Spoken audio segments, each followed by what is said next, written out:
Vagine tuck. Cameraman is coining the term, we're just going to stick with that.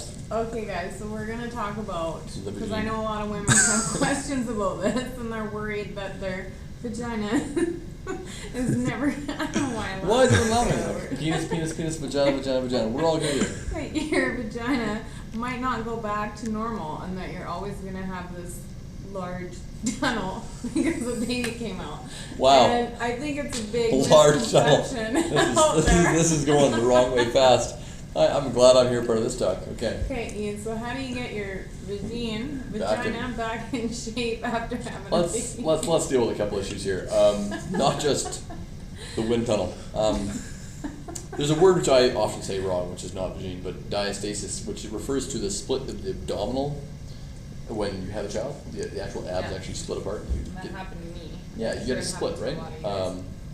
It's pretty easy to check. You lie on your back, and if you get someone with any kind of knowledge of the whole abdominal area, you can actually feel the split between the abs. It's been caused by that. And I mean, you can check the pelvic floor, look at pelvic floor health as well. But it's a pretty important thing to fix, because if you go about doing a whole bunch of hard exercise post-pregnancy and you've got an actual split or diastasis, it's the likelihood of damaging something or damaging your transverse abdominals is pretty high. So there's a couple exercises that are pretty cool for repairing the vagine once it becomes a wind tunnel. And I mean, it's the classic joke, right? We all know what Kegels are. But as silly as it sounds, Kegels as the sexual health exercise, when we were working with some of the physios from Edmonton who have been sort of working a lot on diastasis, they said one of the big exercises you can do are Kegels, both for men and for women, for repairing this diastasis, which actually men get it, but for different reasons.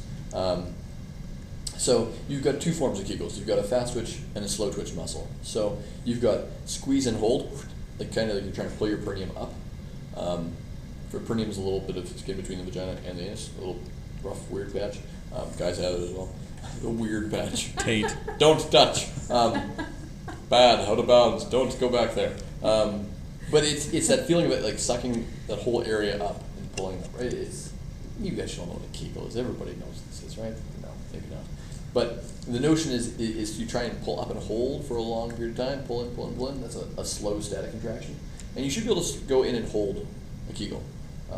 So they're long, slow contractions, and you can work, I don't know, 5-10 reps, hold as long as you can, do 2 or 3 sets, do it a couple times a day. You can do it while driving, you can do wherever you want, right? Kegels are awesome because you don't need really any much in the way of equipment. Caveats to that, let's just leave the cameraman out of this. He does things back there that I cannot begin to mention. And the other thing would be a fast twitch Kegel, which is where you're trying to create that pull, but release it, pull, release, pull, release, pull, release. And they're both going to do different functioning items, but both are going to improve vaginal health and urinary tightness and all the rest of the good things there. Remove the sleeve of wizard. And you won't pee your pants when you're doing like jumping jacks. This is yeah. I mean, these are the issue. The reason they bring it up with the physios is that this diastasis or this dropped bladder, I mean, it's incontinence. That's what it's relates to down the line, right? So a lot of incontinence related issues. The solution is things like that. Things that are not good is if you do a lot of crunches post-pregnancy, you've got a large diastasis, you can make things worse. Yeah, like I found my stomach Yeah, was kind of doing this. you get a little like bit in of the peek middle. out, you get this like drop in between that you can actually feel a soft spot. Your transverse abdominis isn't firing. So there's some cool ab exercises for sort of recruiting the transverse abdominis. Kegels are a good place to start for sleeve of wizard But I repair. found that I think it helped close my gap. Yeah, no, like, they can within 4 weeks for me. Yeah, you're engaging your Along transverse abdominis when you do that pull, right? So you're Yeah. engaging those muscles that help strengthen the rear abdominal wall, which is huge. Yeah. So I mean, yeah, some people don't have a huge diastasis, and some have a much larger one. And Yeah, if you had twins, I mean, Yeah. you might have a larger abdominal split. If you did not, or had a smaller child, probably smaller.